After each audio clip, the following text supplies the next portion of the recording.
Rest in peace con el tres estudyante kay Yamuri. Ali na pasunang ka Boy Scout area kay tiyan sila camping ayer. And then ya silang daw mo be el tent pero yung kuryente i Yamuri el tres estudyante, mga senior students del Recodo National High School e dos di mio alma mater el escuela donde yo te enseña antes na Zamboanga City High School, Maine. Condolence and to the family, and may their souls rest in peace. No lang yun mga nombre aki, pwede usa man search, pero kahit tamira ganyo taabla, kay isolated case daw, kuan lang daw kay la sucede lang daw kay kel, no ay daw ken kere kay sucede kel. I don't believe on that. That's negligence. Antes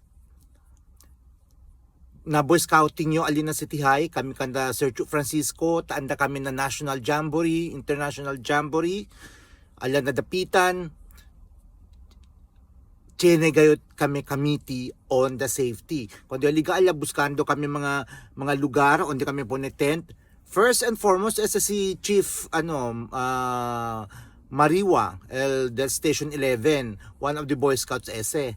Kami ese ta check ya gayot antes que pone el tent. Mira el live wire, mira si tiene ba animal ali, tiene insecto, tiene ba mga simpies. Those are the things that you have to consider. Tiene ba mga klabo, tiene ba mga tamtax. Safety first, always safety first. So hindi kita pwede abla kay ayaso si delangat kail may making care, no. Dapat el mga organizers ya check ya tiene master list, okay ba el mga kuangki, mga wiring, okay ba?